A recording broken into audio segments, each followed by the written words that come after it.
Lo que voy a leer a continuación son una serie de fragmentos, una selección de recortes singulares sobre las ciudades invisibles de Italo Calvino. No es que Kublai Khan crea en todo lo que dice Marco Polo cuando les describe las ciudades que ha visitado en sus embajadas, pero es cierto que el emperador de los tártaros sigue escuchando al joven veneciano con más curiosidad y atención que a ningún otro de sus mensajeros o exploradores. En la vida de los emperadores hay un momento que sucede al orgullo por la amplitud desmesurada de los territorios que hemos conquistado, a la melancolía y al alivio de saber que pronto renunciaremos a conocerlos y a comprenderlos. Una sensación como de vacío que nos acomete una noche junto con el dolor de los elefantes, después de la lluvia y de las cenizas de sándalo que se enfrían los braseros. Un vértigo que hace temblar los ríos y las montañas, historiados en la leonada grupa de los planiferios. Enrolla uno sobre otro los despachos que anuncian el derrumbarse de los últimos ejércitos enemigos de derrota en derrota y resquebraja el lacre de los sellos de reyes a quienes jamás hemos oído nombrar, que imploran la protección de nuestras huestes triunfantes a cambio de tributos anuales de metales preciosos, cueros curtidos y caparazones de tortuga. Es el momento desesperado en que se descubre que ese imperio que nos había parecido la suma de todas las maravillas es una destrucción sin fin ni forma, que su corrupción está demasiado gangrenada para que nuestro cetro pueda ponerle remedio, que el triunfo sobre los soberanos enemigos nos ha hecho herederos de su larga ruina. Solo los informes de Marco Polo, Kublai Khan conseguía discernir, a través de las murallas y las torres destinadas a desmoronarse, la filigrana de un diseño tan sutil que escapaba a la mordedura de las termitas.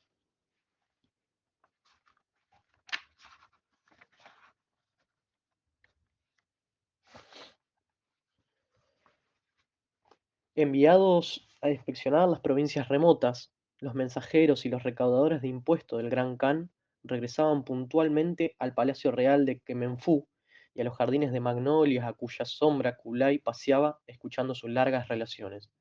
Los embajadores eran persas, sirios, coptos, turcomanos. Es el emperador el extranjero para cada uno de sus súbditos, y solo a través de ojos y oídos extranjeros el imperio podía manifestar a Kublai su existencia. En lenguas incomprensibles para el Khan, los mensajeros referían noticias escuchadas en lenguas que le eran incomprensibles. De ese opaco espesor sonoro emergían las cifras percibidas por el fisco imperial, los nombres y los patrimonios de los funcionarios depuestos y decapitados, las dimensiones de los canales de riego que los magros ríos alimentaban en tiempos de sequía. Pero cuando el que hacía el relato era el joven veneciano, una comunicación diferente se establecía entre él y el emperador. Recién llegado y completamente ayuno de las lenguas del Levante, Marco Polo no podía expresarse sino con gestos, saltos, gritos de maravilla y de horror, ladridos o canto de animales, o con objetos que extraía de su alforja, plumas de avestruz, cerbatanas, cuarzos, y disponía delante de sí como piezas de ajedrez. De vuelta de las misiones que Kublai le encomendaba, el ingenioso extranjero improvisaba pantomimas que el soberano debía interpretar. Una ciudad era designada por el salto de un pez que huía del pico del cormorán para caer en una red, otra ciudad por un hombre desnudo que atravesaba el fuego sin quemarse, una tercera por una calavera que apretaba entre los dientes verdes de Mo una perla cándida y redonda. El gran Khan descifraba los signos, pero el nexo entre estos y los lugares visitados seguía siendo incierto. No sabía nunca si Marco quería representar una aventura que le había sucedido durante el viaje, una hazaña del fundador de la ciudad, la profecía de un astrólogo, un acertijo o una charada para indicar un nombre. Pero por manifiesto u oscuro que fuese, todo lo que Marco mostraba tenía el poder de los emblemas, que una vez vistos no se pueden olvidar ni confundir. En la mente del Khan, el imperio se reflejaba en un desierto de datos frágiles e intercambiables, como granos de arena, de los cuales emergían para cada ciudad y cada provincia las figuras evocadas por los logogrifos del veneciano. Con el suceder de las estaciones y de las misiones, Marcos se familiarizó con la lengua tártara y con muchos idiomas de naciones y dialectos de tribus. Sus relatos eran ahora los más precisos y minuciosos que el gran Khan hubiera podido desear y no había pregunta o curiosidad a la que no respondiesen, y sin embargo toda noticia sobre un lugar evocaba en la mente del emperador aquel primer gesto y objeto con el que Marco lo había designado. El nuevo dato recibía un sentido de aquel emblema y al mismo tiempo añadía al emblema un sentido nuevo. Quizás el imperio, pensó Kublai, es solo un zodíaco de fantasmas de la mente. El día que conozca todos los emblemas, preguntó a Marco, ¿conseguiré al fin poseer mi imperio? Y el veneciano, Sire, no lo creas, ese día serás tú mismo emblema entre los emblemas. Los otros embajadores me informan sobre carestías, concusiones, conjuras, o bien me señalan minas de turquesas recién descubiertas, precios ventajosos de las pieles de Marta, propuestas de suministro de sables damasquinos. ¿Y tú? Preguntó el gran Khan Apolo. ¿Vuelves de comarcas tan lejanas y todo lo que sabes decirme son los pensamientos que se le ocurren al que toma el fresco por la noche sentado en el umbral de su casa? ¿De qué te sirve, entonces, viajar tanto? Es de noche, estamos sentados en las escalinatas de tu palacio. Sopla un poco de viento, respondió Marco Polo. Cualquiera que sea la comarca que mis palabras evoquen a tu alrededor, las verás desde un observatorio situado como el tuyo, aunque en lugar del palacio real haya una aldea lacustre y la brisa traiga el olor de un estuario fangoso. Mi mirada es la del que está absorto y medita, lo admito. Pero, ¿y la tuya? Atraviesa archipiélagos, tundra, cadenas de montañas. Daría lo mismo que no te movieses de aquí.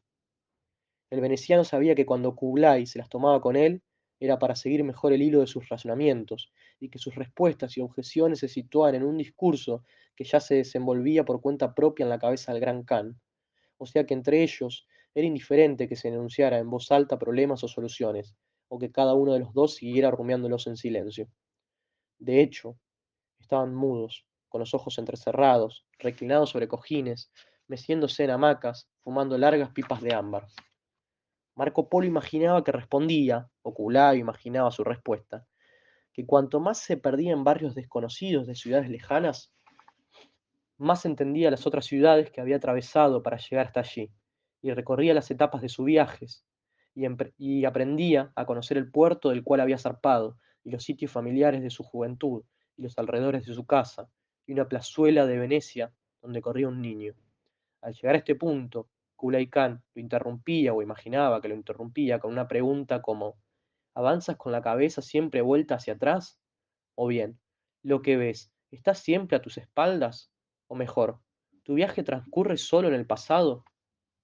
Todo para que Marco Polo pudiese explicar, o imaginar que explicaba, o que Kublai hubiese imaginado que explicaba, o conseguir, por último, explicarse a sí mismo, que aquello que buscaba era siempre algo que estaba delante de él, y aunque se tratase del pasado, era un pasado que avanzaba a medida que él avanzaba en su viaje, porque el pasado del viajero cambia según el itinerario cumplido. No digamos ya el pasado próximo al que cada día que pasa añade un día, sino el pasado más remoto, al llegar a cada nueva ciudad, el viajero encuentra un pasado suyo que ya no sabía que tenía. La extrañeza de lo que no eres o no posees más te espera al paso en los lugares extraños y no poseídos. Marco entra en una ciudad, se ve a alguien que vive en una plaza, una vida o un instante que podrían ser suyos. En el lugar de aquel hombre, ahora hubiera podido estar él si se hubiese detenido en el tiempo, mucho tiempo atrás. O bien, si mucho tiempo antes, en una encrucijada, en vez de tomar por un camino, hubiese tomado por el opuesto, y al cabo de una larga vuelta hubiera ido a encontrarse en el lugar de aquel hombre, en aquella plaza. En adelante, de aquel pasado suyo verdadero o hipotético, él queda excluido. No puede detenerse.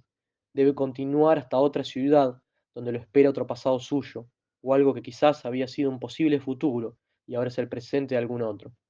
Los futuros no realizados son solo ramas del pasado, ramas secas. ¿Viajás para revivir tu pasado? Era en ese momento la pregunta del Khan, que podía también formularse así. ¿Viajas para encontrar tu futuro? Y la respuesta de Marco. El otro lado es un espejo negativo.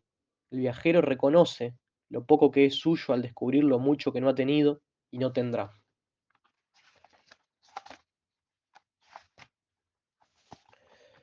Recién llegado y completamente ayuno de las lenguas del Levante, Marco Polo no podía expresarse sino trayendo objetos de sus maletas, tambores, pescados alados, collares de colmillos de jabalí y señalándolos con gestos, saltos, gritos de maravilla o de horror, o imitando el aullido del chacal y el grito del búho.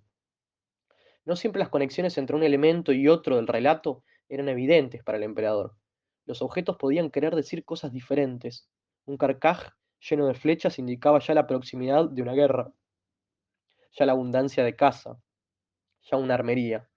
La clepsidra podía significar el tiempo que pasa o que ha pasado, o bien la arena, o un taller donde se fabrican clepsidras. Pero lo que hacía precioso para Kublai cada hecho o noticia referida por su inarticulado informador era el espacio que quedaba en torno, un vacío no colmado de palabras. Las descripciones de ciudades visitadas por Marco Polo tenían esta virtud, que se podía dar vueltas con el pensamiento entre ellas, perderse, detenerse a tomar el fresco, o escapar corriendo.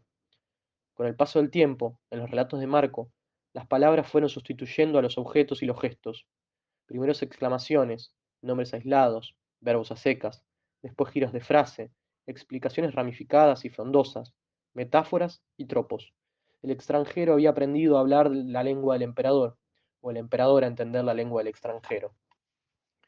Pero si hubiera dicho que la comunicación entre ellos era menos feliz que antes, es cierto que las palabras servían mejor que los objetos y los gestos para catalogar las cosas más importantes de cada provincia y cada ciudad monumentos, mercados, trajes, fauna y flora.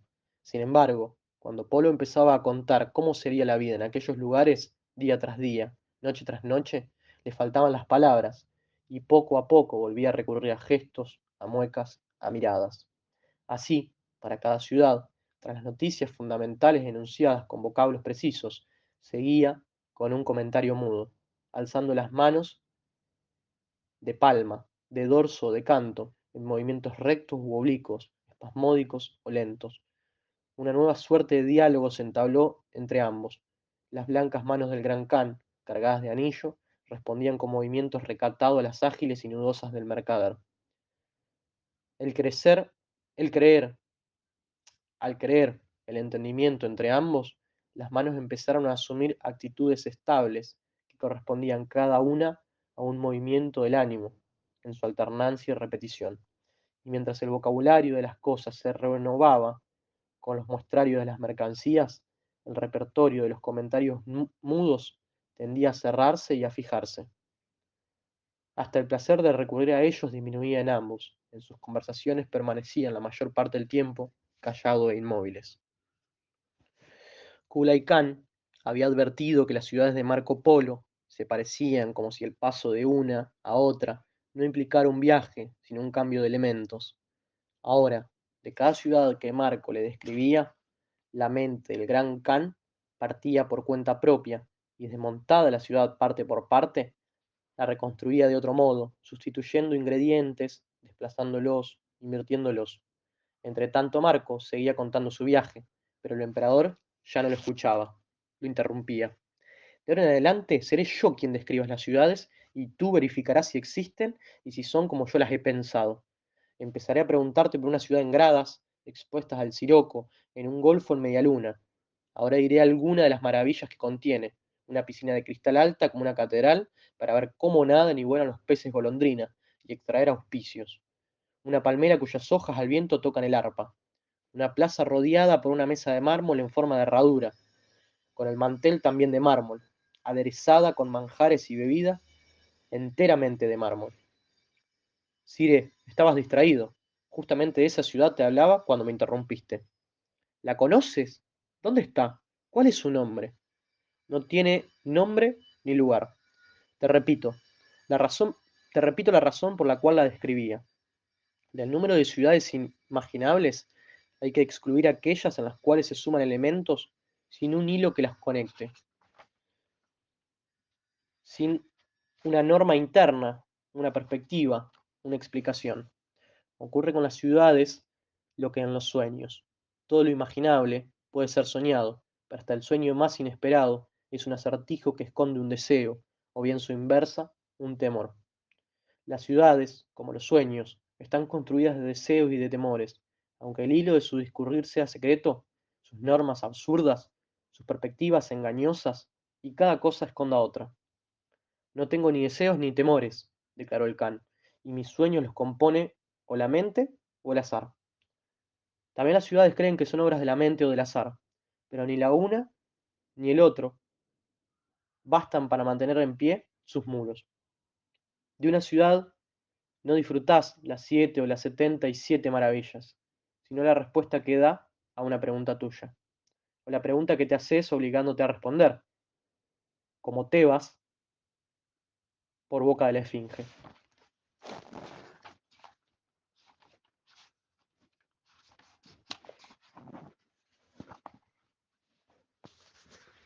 El gran Khan ha soñado una ciudad, la describe Marco Polo. El puerto está expuesto al septentrión, en la sombra. Los muelles son altos sobre el agua negra que golpea contra los cimientos. Escaleras que de piedra bajan, resbalosas de algas. Barcas embadurnadas de alquitrán esperan en el fondeadero a los viajeros que se demoran en el muelle, diciendo adiós a las familias. Las despedidas se desenvuelven en silencio, pero con lágrimas. Hace frío.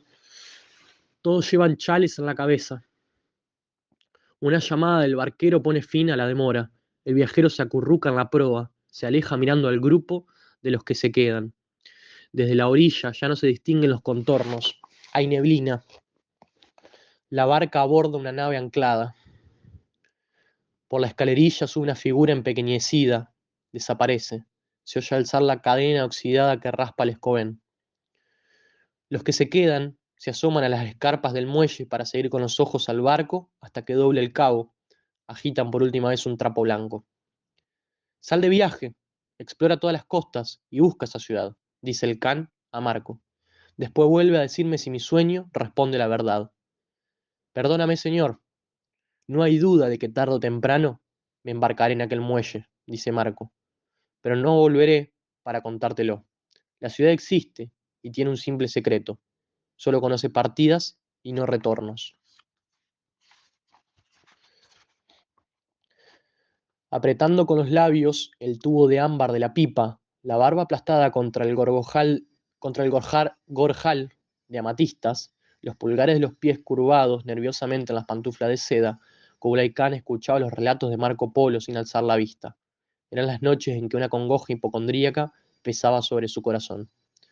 Tus ciudades no existen. Quizás no hayan existido nunca. Seguramente ya no existirán. ¿Por qué te solazas en fábulas consoladoras? Bien sé que mi imperio se pudre como un cadáver en el pantano, y que su pestilencia infecta tanto a los cuervos que lo picotean como el bambú que crece fertilizando por su miasma. ¿Por qué no me hablas de eso? ¿Por qué mientes al emperador de los tártaros, extranjero? Polo sabía seguir el humor sombrío del soberano. Sí, el imperio está enfermo, y lo que es peor, trata de acostumbrarse a sus llagas. El fin de mis exploraciones es este, escrutando las huellas de felicidad que todavía se entreven, mido sus penurias. Si quieres saber cuánta oscuridad tienes a tu alrededor, has de aguzar la mirada para ver las débiles luces lejanas. En cambio, el can era presa a veces de accesos de euforia. Se levantaba de los cojines, medía a largos pasos las alfombras tendidas bajo sus pies sobre la hierba, se asomaba a las balaustradas de las terrazas para dominar con ojo alucinado la extensión de los jardines del Palacio Real, iluminados por farolillos que colgaban de los cedros. Y sin embargo sé, decía, que mi imperio está hecho de la materia, de los cristales, y que sus moléculas se agregan siguiendo un dibujo perfecto. En pleno hervor de los elementos, toma forma un diamante espléndido y durísimo, una inmensa montaña facetada y transparente. Porque tus impresiones, ¿Por qué tus impresiones de viaje se detienen en las engañosas apariencias y no captan este proceso incontenible? ¿Por qué te complaces en melancolías inesenciales? ¿Por qué ocultas al emperador la grandeza de su destino? Y Marco, mientras a un gesto tuyo, Cire, la ciudad una y última, alza sus muros sin mácula, Yo recojo las cenizas de las otras ciudades posibles que desaparecen para cederle lugar y no podrán ser reconstruidas ni recordadas más. Solo si conoces el residuo de infelicidad que ninguna piedra preciosa llegará a compensar, podrás calcular el número exacto de quilates a que debe tender el diamante final, y no errarás desde el principio los cálculos de tu proyecto.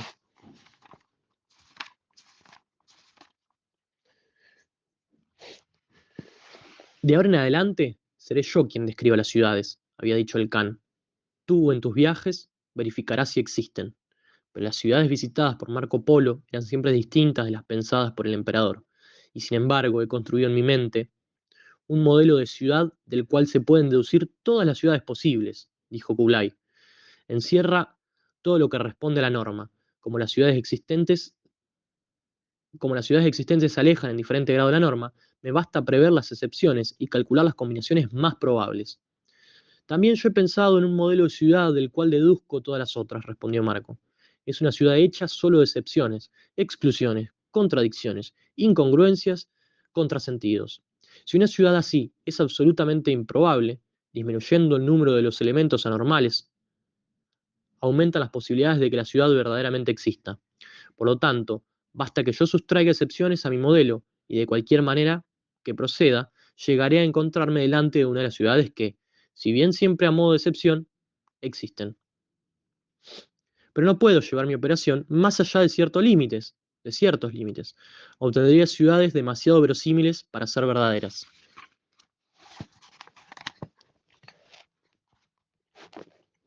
Desde la alta balaustrada del palacio, el gran Khan mira crecer el imperio. La primera en dilatarse había sido la línea de los confines englobando los territorios conquistados, pero la avanzada de los regimientos encontraba comarcas semidesiertas, míseras aldeas de cabañas, aguasales donde se daba mal el arroz, poblaciones enflaquecidas, ríos secos, cañas. Es hora de que mi imperio, ya demasiado crecido hacia afuera, pensaba el Khan, empiece a crecer hacia adentro. Y soñaba con bosques de grandes maduras de cortezas resquebrajadas, cebúes asándose y resumantes de grasa, vetas metalíferas de la que emanan pepitas centelleantes. Ahora muchas estaciones de abundancia han colmado los graneros. Los ríos en sus crecidas han arrastrado bosques de vigas destinados a sostener los tejados de bronce de templos y palacios. Caravanas de esclavos han desplazado montañas de mármol serpentín a través del continente. El Gran Khan contempla un imperio cubierto de ciudades que pesan sobre la tierra y sobre los hombres, abarrotado de riquezas y de estorbos, recargado de ornamentos y de misiones, complicado por mecanismos y jerarquías, hinchado, tenso, turbio. Su propio peso es el que está aplastando al imperio, piensa Kublai, y en su sueño aparecen ciudades ligeras como cometas, ciudades escaladas como encajes, ciudades transparentes como mosquiteros, ciudades nervadura de hoja, ciudades línea de la mano, ciudades filigrana para ver a través de su opaco y ficticio espesor. Te contaré lo que soñé anoche, dice a Marco, en medio de una tierra chata y amarilla, sembrada de meteorito y de roca errática. Veía elevarse a lo lejos las agujas de una ciudad de pináculos afilados, hechos de modos que la luna en sus viajes pudiera posarse en uno, ya en otro, o mecerse colgada de los cables de las grúas. Y Polo, la ciudad que has soñado es la Lash. Esas invitaciones a hacer alto en el cielo nocturno las dispusieron sus habitantes para que la luna conceda a todas las cosas de la ciudad el don de crecer y volver a crecer sin fin. Hay algo que no sabes, añadió el Khan. Agradecida, la luna ha otorgado a la ciudad de Lalange un privilegio más raro: crecer en ligereza.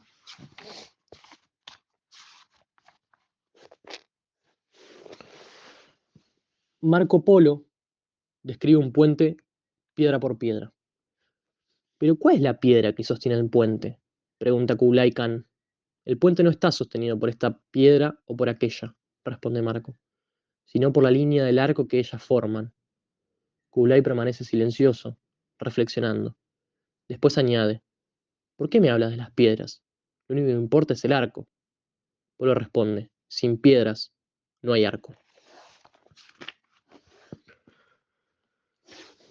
¿Has visto alguna vez una ciudad que se parezca a esta?, preguntaba Kublai a Marco Polo, asomando la mano ensortijada por el baldaquín de seda del bucentauro imperial, para señalar los puentes que se arquean sobre los canales, los palacios principescos cuyos umbrales de mármol se sumergen en el agua, el ir y venir de las embarcaciones livianas que dan vuelta en zigzag, impulsadas por largos remos, las gabarras que descargan cestas de hortalizas en las plazas de los mercados, los balcones, las glorietas, las cúpulas, los campanarios, los jardines de las islas que verdean en el gris de la laguna.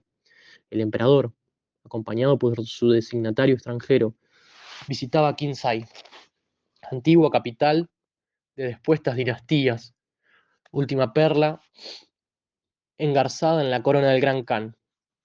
No, Sire, respondió Marco, nunca hubiese imaginado que pudiera existir una ciudad semejante a esta. El emperador quiso indagar en sus ojos. El extranjero bajó la mirada. Kublai permaneció silencioso todo el día. Después del crepúsculo, en las terrazas del Palacio Real, Marco Polo exponía al soberano los resultados de sus misiones. Habitualmente el Gran Khan terminaba las noches saboreando con los ojos entrecerrados estos relatos, hasta que su primer bostezo daba al séquito de pajes la señal de encender las antorchas para guiar al soberano hasta el pabellón del augusto sueño. Pero esta vez Kublai no parecía dispuesto a ceder a la fatiga. Dime una ciudad más, insistía. Desde allí parte el hombre y cabalga 3 jornadas entre Gregal y Levante, seguía diciendo Marco, y enumeraba nombres y costumbres y comercios de gran número de tierras. Su repertorio podía considerarse inagotable, pero esta vez le tocó a él rendirse. Era el alba cuando dijo, Sire, ya te he hablado de todas las ciudades que conozco. Queda una de la que no hablas jamás. Marco Polo inclinó la cabeza. Venecia, dijo el can. Marco sonrió. ¿Y de qué crees que te hablaba? El emperador no pestañeó. Sin embargo, nunca te he oído pronunciar su nombre. Hipolo. Cada vez que describo una ciudad, digo algo de Venecia. Cuando te pregunto por otras ciudades, quiero oírte hablar de ellas, y de Venecia cuando te pregunto por Venecia. Para distinguir las cualidades de las otras, he de partir de una primera ciudad que permanece implícita. Para mí, es Venecia. Entonces deberías empezar cada relato de tus viajes por el lugar de partida, describiendo Venecia tal como es, toda entera, sin omitir nada de lo que recuerdas de ella. El agua del lago se encrespaba apenas. El reflejo cobrizo del antiguo palacio de los Sung se desmenuzaban en reverberaciones centelleantes, como hojas que flotan. Las imágenes de la memoria, una vez fijadas por la palabra, se borran, dijo Polo. Quizás tengo miedo de perder Venecia de una vez por todas si hablo de ella. O quizás, hablando de otras ciudades, la he ido perdiendo poco a poco.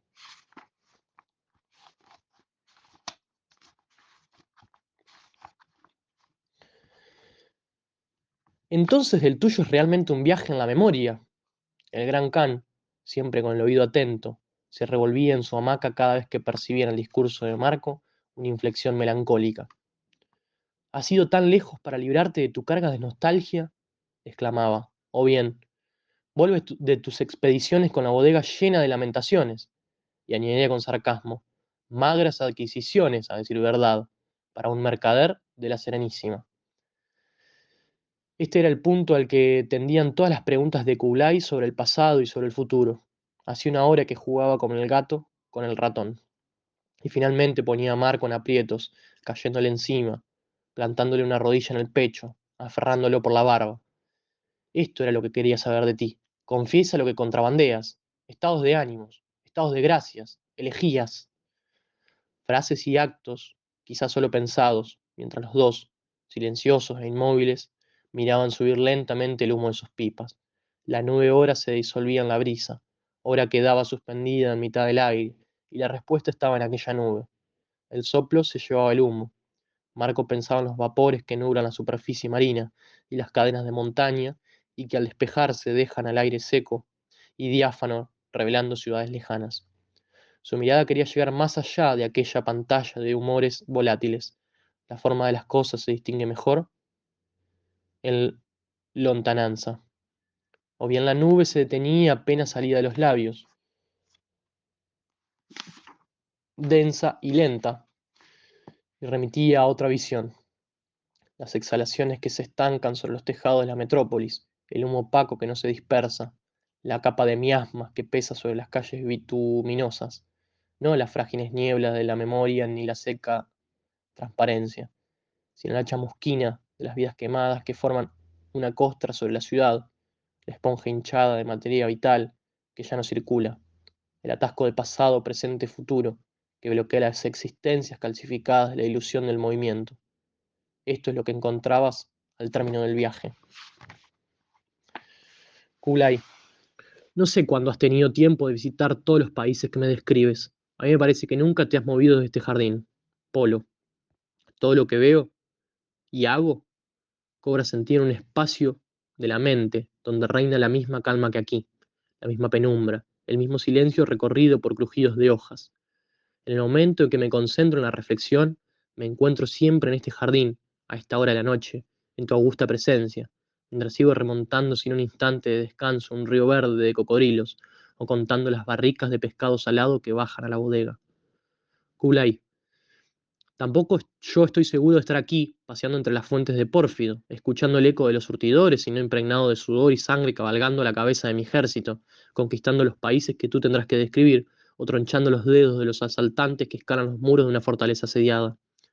Polo, tal vez este jardín solo exista a la sombra de nuestros párpados bajos, y nunca hayamos cesado, tú de levantar el polvo en los campos de batalla, yo de contratar costales de pimienta en lejanos mercados, pero cada vez que entrecerramos los ojos en medio del estruendo y la muchedumbre, nos está permitido retirarnos aquí, vestido con kimonos de seda, para considerar lo que estamos viendo y viviendo, sacar conclusiones, contemplar desde lejos. Kublai, tal vez este diálogo nuestro se desenvuelva entre dos miserables apodados Kublai Khan y Marco Polo, que revuelven en un basurero, amontonan chatarra oxidada, jirones de trapos, papeles viejos y borrachos, con unos pocos sorbos de malvino, ven resplandecer en torno todos los tesoros del Oriente. Polo, tal vez del mundo haya quedado un terreno baldío cubierto de inmundicias y el jardín colgante del palacio del Gran Khan. Son nuestros párpados los que los separan, pero no se sabe cuál está dentro y cuál está fuera.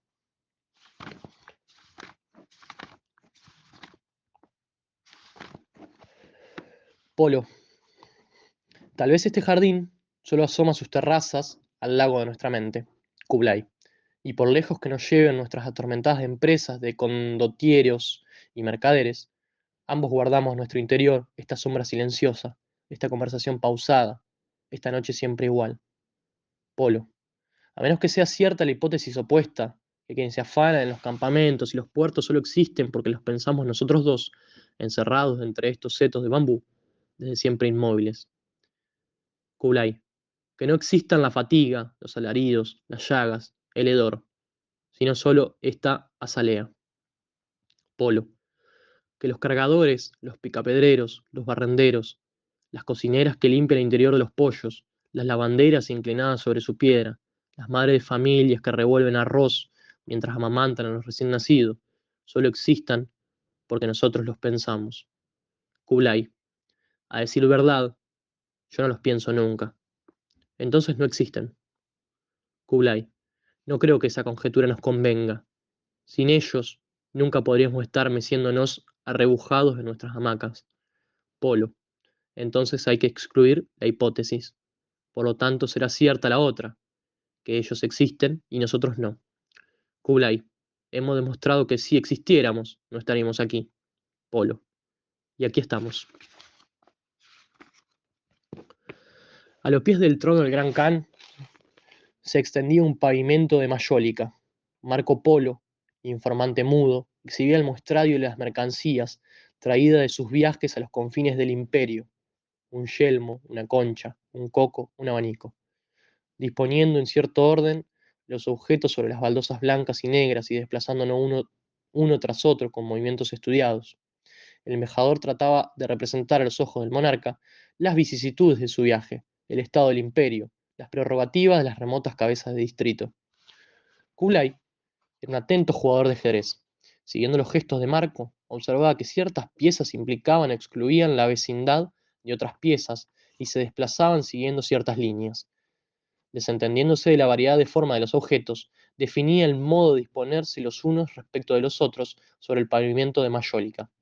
Pensó, si cada ciudad es como una partida de ajedrez, el día que llegue a conocer sus leyes, poseeré finalmente mi imperio, aunque jamás consiga conocer todas las ciudades que contiene. En el fondo, era inútil que para hablarle de sus ciudades Marco recurriese a tantas zarandajas. Bastaba un tablero de ajedrez con sus piezas de formas exactamente clasificables. A cada pieza se le podía atribuir cada vez un significado apropiado. Un caballo podía representar tanto un verdadero caballo como un cortejo de carrozas, un ejército en marcha, un monumento ecuestre. Y una reina podía ser una dama asomada al balcón, una fuente, una iglesia de cúpula puntiaguda, un árbol de membrillo.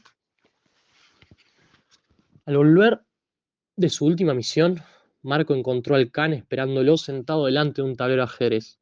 Con un gesto le invitó a sentarse frente a él y a describirle con la sola ayuda del juego las ciudades que había visitado. El veneciano no se desanimó. El ajedrez del Gran Khan tenía grandes piezas de marfil pulido, disponiendo sobre el tablero torres amenazadoras y caballos huidizos, concentrando enjambres de peones, trazando caminos rectos u oblicuos donde al desplazarse majestuoso de la reina, Marco recreaba las perspectivas y los espacios de ciudades blancas y negras en las noches de la luna. Al contemplar estos paisajes esenciales, Pulay reflexionaba sobre el orden invisible que rige las ciudades, en las reglas a que responde su manera de surgir y cobrar forma, y prosperar y adaptarse a las estaciones, y marchitarse y caer en ruinas. A veces le parecía que estaba a punto de descubrir un sistema coherente y armonioso por debajo de las infinitas deformidades y desarmonías, pero ningún modelo resistía la comparación con el del ajedrez. Quizá, en vez de afanarse por evocar con el pobre auxilio de las piezas de marfil visiones de todos modos destinadas al olvido, bastaba jugar una partida según las reglas y contemplar cada estado sucesivo del tablero como una de las innumerables formas que el sistema de las formas compone y destruye.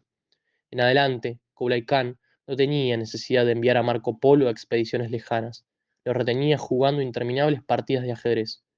El conocimiento del imperio estaba escondido en el diseño trazado por los saltos abruptos del caballo, por los pasajes en diagonal que se abren las incursiones del alfil, por el paso arrastrado y cauto del rey y el humilde peón, por las alternativas inexorables de cada partida.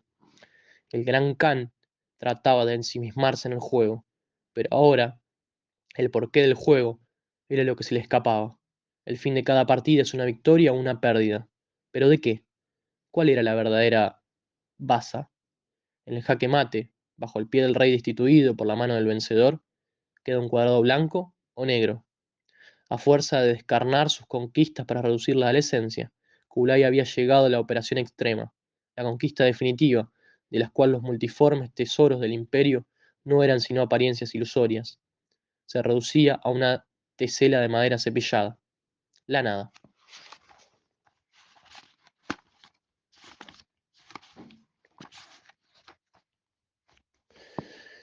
El gran Khan trataba de ensimismarse en el juego, pero ahora el porqué del juego era lo que se le escapaba.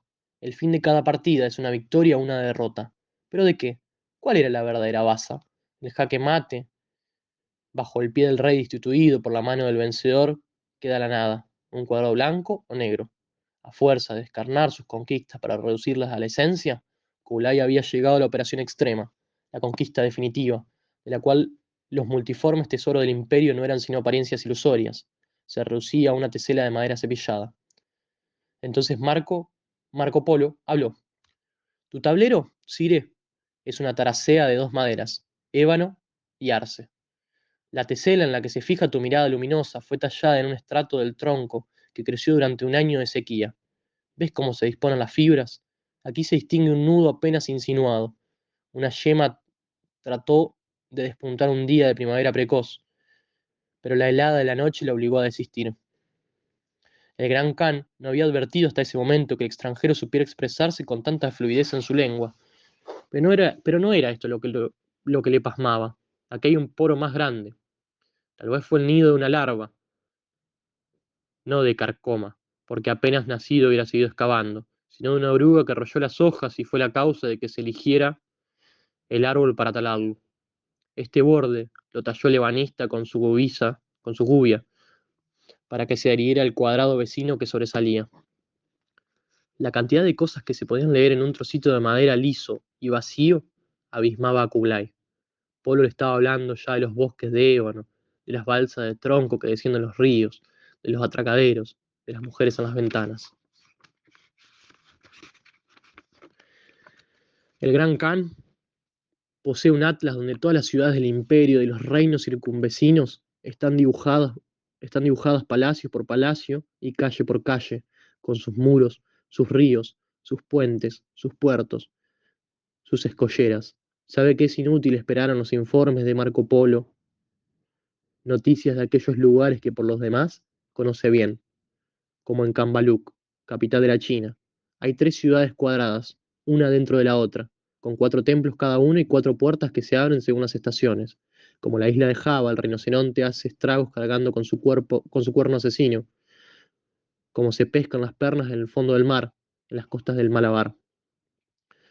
Kublai pregunta a Marco, cuando regreses al poniente, ¿repetirás a tu gente los relatos que me haces a mí?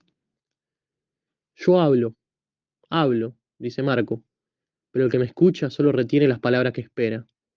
Una es la descripción del mundo a la que prestas oídos benévolos, otra la que recorrerá los corrillos de descargadores y gondoleros del canal de mi casa el día de mi regreso, otra la que podría dictar a avanzada edad, si cayera prisionero de piratas genoveses y me pusieran el cepo en la misma celda que a un escritor de novelas de aventura. Lo que dirige el relato no es la voz, es el oído. A veces me parece que tu voz me llega de lejos, mientras soy prisionero de un presente vistoso e invivible en el que todas las formas de la convivencia humana han llegado a un extremo de su ciclo y es imposible imaginar las nuevas formas que adoptarán. Y escucho por tu voz las razones invisibles por las que vivían las ciudades, por las cuales tal vez, después de muertas, revivirán. El Gran Khan posee un atlas cuyo dibujo figuran el orbe terráqueo entero, y continente por continente, los confines de los reinos más lejanos, la ruta de los navíos, los contornos de las costas, los planos de las metrópolis más ilustres y de los puertos más opulentos. Ojea los mapas ante los ojos de Marco Polo para poner a prueba su saber. El viajero reconoce Constantinopla en la ciudad que corona desde 3 orillas un largo estrecho, un golfo angosto y un mar cerrado. Recuerda que Jerusalén está asentada sobre 2 colinas, de altura desigual y frente a frente. No vacila en señalar Samarcanda y sus jardines. Para otras ciudades recurre a descripciones transmitidas de boca en boca o se lanza a adivinar basándose en indicios escasos. Así Granada, guisada perla de los califas, Lubeck atildado puerto boreal, Tombuctú, negro de ébano y blanco de marfil, París, donde millones de hombres vuelven a sus casas todos los días empuñando una barra de pan. En miniaturas coloradas, el Atlas representa lugares habitados en forma insólita, un oasis escondido en un pliegue del desierto, del cual asoman solo las copas de las palmeras, es con seguridad Nefta. Un castillo entre las arenas movedizas y las vacas que placen en prados alados por la marea no pueden dejar de recordar el monte Saint-Michel. Y solo puede ser Urbino, un palacio que más que levantarse entre las murallas de una ciudad, contiene una ciudad entre sus murallas. El Atlas representa también ciudades las que ni Marco ni los geógrafos saben si existen y dónde están. Pero no podía faltar entre la forma de las ciudades posibles Cusco, con su planta radiada y multidividida que refleja el orden perfecto de las mutaciones. México verdeante sobre el lago dominado por el palacio Moctezuma. Novgorod, de cúpulas bulbosas. Lhasa, que levanta blancos tejados sobre el techo nublado del mundo. Incluso para ellas, dice Marco un nombre, no importa cuál, y bosqueja un itinerario para llegar. Se sabe que los nombres de los lugares cambian tantas veces como las lenguas extranjeras hay, y que a cada lugar puede llegar desde otros lugares, por los caminos y las rutas más diversos. El que cabalga, rueda, rema, vuela. Me parece que reconoces mejor las ciudades en el Atlas que cuando las visitas en persona, dice a Marco el emperador cerrando el libro de golpe. Y Polo, viajando, uno se da cuenta que las diferencias se pierden. Cada ciudad se va pareciendo a todas las ciudades. Los lugares intercambian forma, orden, distancia. Un polvillo informe invade los continentes. Tu atlas guarda intactas las diferencias, es surtido de cualidades que son como las letras del nombre. El Gran Khan Posee un atlas en el cual están reunidos los mapas de todas las ciudades, las que levantan murallas sobre firmes cimientos, las que cayeron en ruina y fueron tragadas por la arena, las que existirían un día y en cuyo lugar solo se abre por ahora las madrigueras de las liebres.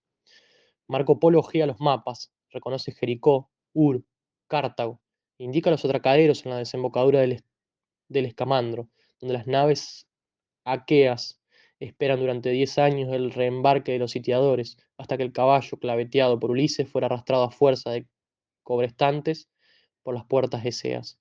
Pero hablando de Troya, le daba por atribuirle la forma de Constantinopla y prever el asedio con que durante largos meses la acercaría Mahoma, quien, astuto como Ulises, habría hecho remolcar las naves durante la noche, por el lecho de los torrentes, desde el Bósforo hasta el Cuerno de Oro, bordeando Pera y Galata.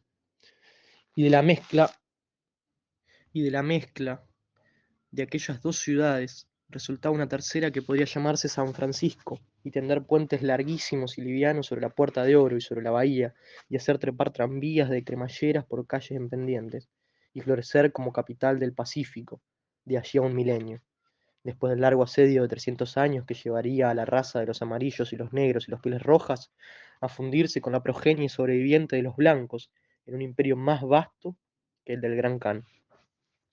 El Atlas tiene una virtud: revela la forma de las ciudades que todavía no poseen forma ni nombre. Está la ciudad con la forma de Ámsterdam, semicírculo que mira hacia el septentrión, con canales concéntricos, de los príncipes, del emperador, de los señores. Está la ciudad de la forma de York, encajonada entre altos brezales, amurallada, erizada de torres. Está la ciudad con la forma de Nueva Ámsterdam, llamada también Nueva York, atestada de torres de cristal y acero, sobre una isla oblonga entre dos ríos con calles como profundos canales, todos rectilíneos, salvo Broadway. El catálogo de las formas es interminable. Mientras cada forma no haya encontrado su ciudad, nuevas ciudades seguirán naciendo. Donde las formas agotan sus variaciones y se deshacen, comienza el fin de las ciudades. En los últimos mapas del Atlas se diluían retículas sin principio ni fin, ciudades con la forma de Los Ángeles, con forma de Kioto, Osaka, sin forma.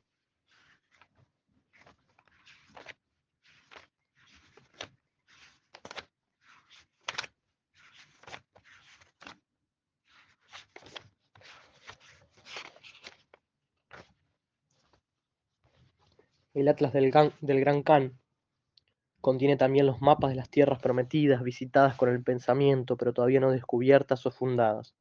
La Nueva Atlántida, Utopía, la Ciudad del Sol, Océana, Tamoé, Armonía, Newland Ark, Icaria. Pregunta Kublai a Marco: tú que exploras a tu alrededor y ves los signos, ¿sabrás decirme hacia cuál de esos futuros nos impulsan los vientos propicios? Para llegar a esos puertos, no sabría trazar la ruta en la carta, ni fijar la fecha de arribo. A veces me basta un retazo que se abre justo en medio de un paisaje incongruente, unas luces que afloran en la niebla, un diálogo de dos transeúntes que se encuentran en pleno trajín, para pensar que a partir de ahí juntaré pedazo por pedazo la ciudad perfecta, hecha de fragmentos mezclados con el resto, de instantes separados por intervalos, de señales que uno envía y no sabe quién las recibe. Si te digo que la ciudad a la cual tiende mi viaje es discontinua en el espacio y en el tiempo, a veces rala, a veces densa, no creas que hay que dejar de buscarla. Quizás mientras nosotros hablamos, está asomando esparcida dentro de los confines de tu imperio. Puedes rastrearla, pero de la manera que te he dicho. El Gran Khan ya está hojeando en su atlas los mapas de las ciudades amenazadoras de las pesadillas y las maldiciones: Enoch, Babilonia, Yao, Utua, Brave New World. Dice: todo es inútil. Si el último fondeadero no puede sino ser la ciudad infernal, ¿y dónde? Allí en el fondo es una espiral cada vez más cerrado, nos absorbe la corriente. Y Polo: el infierno de los vivos no es algo por venir. Hay uno, el que ya existe aquí, el infierno que habitamos todos los días, que formamos estando juntos. Hay dos maneras de no sufrirlo. La primera es fácil para muchos: aceptar el infierno y volverse parte de él hasta el punto de dejar de verlo. Y la segunda es arriesgada y exige atención y aprendizaje continuos: buscar y saber reconocer quién y qué en medio del infierno no es infierno, y hacer que dure y dejarle espacio.